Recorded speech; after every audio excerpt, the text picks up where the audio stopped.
Okay, I'm hoping that this is being picked up by my screen capture. I believe that it probably is. I'm going to go through some things and show you how I produced something. I'm going to open up here in Photoshop. This is my example of something that you might want to consider sending to Rachel. So this is like a t-shirt design that I did. This is what I was trying to get at with you yesterday about making the background of the plane pink. So I'm going to do a step-by-step now showing you how I got here, and hopefully this will help you out some. Okay, so what I'm going to do now is I'm going to go to and grab the other file that I have.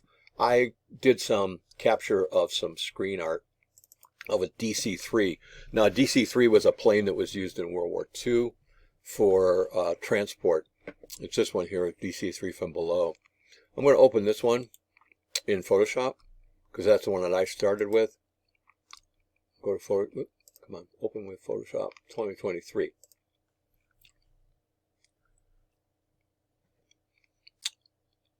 Where'd it go? There we are. Okay, so this is the one that I started off with.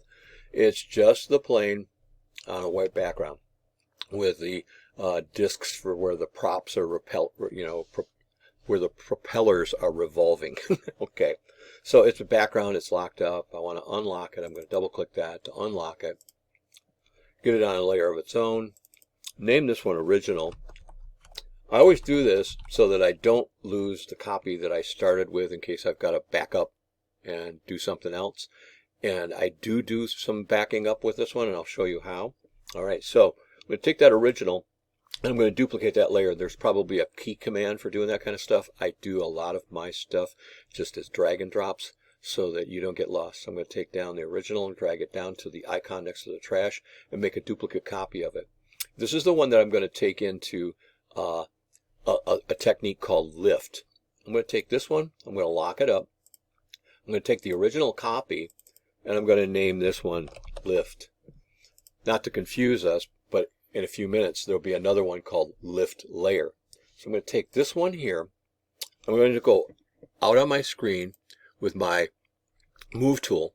I'm going to click to select the entire screen, and I'm going to do, if you're on a Mac, it's Command A, but on PC it's Control A, Control C.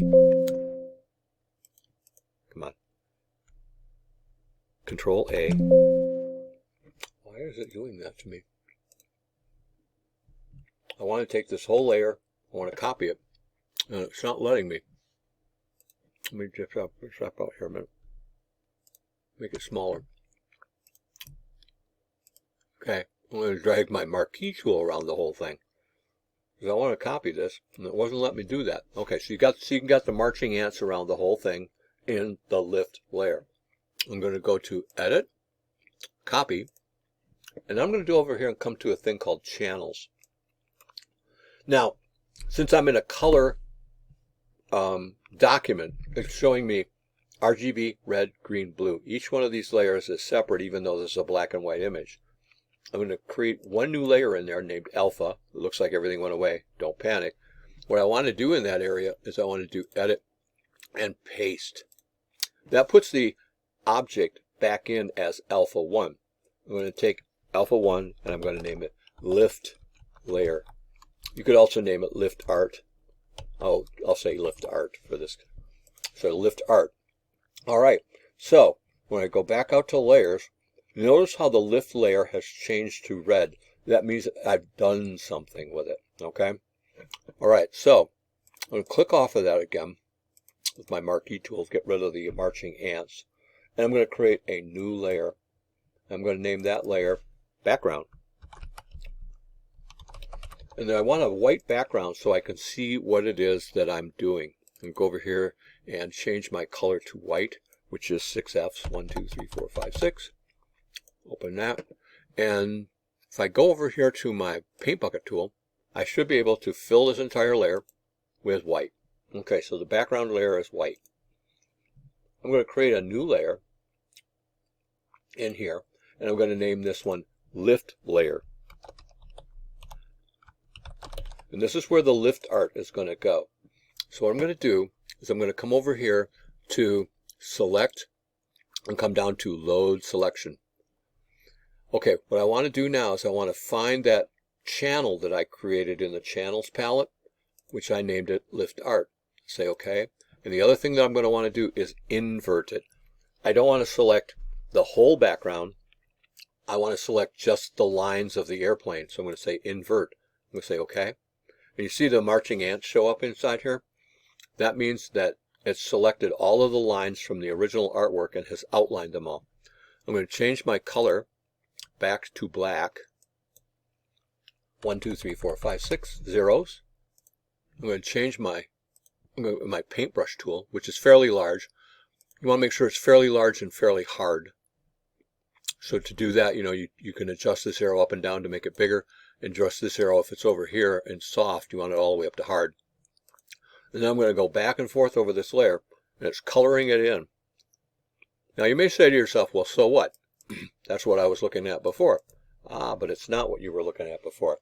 If I remove this stuff back here, and I remove the background, it's just the lines on a layer all of its own. So the plane itself is now invisible, if you will. This is important. And the reason why it's important is that I can color that plane in now any color I want. To do that, I'm going to turn the background back on.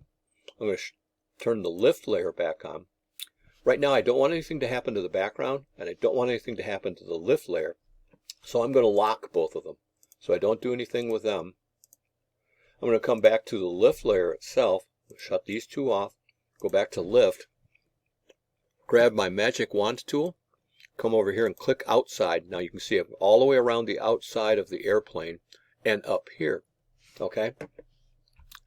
What I want to do is I want to get rid of the marching ants around the outside, because what I want to do is I want to color in the plane, not the sky. And so what I'm going to do is I'm going to come up here to select inverse. Now the marching ants are just around the plane. And so I'm going to go back and I'm going to create a new layer in between the layer of the background and the lift layer. And I'm going to name that pink plane. And I'm going to change my color to some color of pink. It's kind of ucky. Maybe like that. Or I could go over here and make it darker and color it in and then lighten the opacity. So I'm going to do that. I'm going to make the red pretty red to begin with. I'm going to come over here and grab my paint brush tool, and I'm going to color in the plane. All right. Now it's covered everything up because the only layer I've got on is the lift layer. I'm going to turn my background layer back on, shut off the lift layer, and turn on the plane. And now you can see that the plane itself is colored in white, or red rather. I'm going to take that pink layer that I've got selected, and I'm going to lessen the opacity until I get it to a nice pink. And that will color the plane in pink. So now I have a lift layer that is the black and gray line art. I've got a layer in between, which is the color of the plane, and I have a background color that supports anything that I want to. Now, the nice thing about this is anytime I can turn off this and I can move that plane to a different layer, I can, combine those two layers by merging them and transfer that whole thing to another white background, and it'll still look like this. And that's what I'll do in the next video. I'd like to keep these videos broken into little chunks so that they don't get too long. I'm right now getting on, it's going on 10 minutes, but that's okay. That's probably fine. I'm going to stop this one, and then I'm going to do another recording, which is going to show me adding in some other details to the plane. If you'll notice, if I go back to the one that I showed you originally, I have hearts on the plane. I made the nose red. I bit a cargo door in the side of the plane so that we could be dumping these parachute documents out and do the shipping stuff down here. Ultimately, I'm going to suggest that you do other things with it, like add, cupids and arrows and hearts to it as well.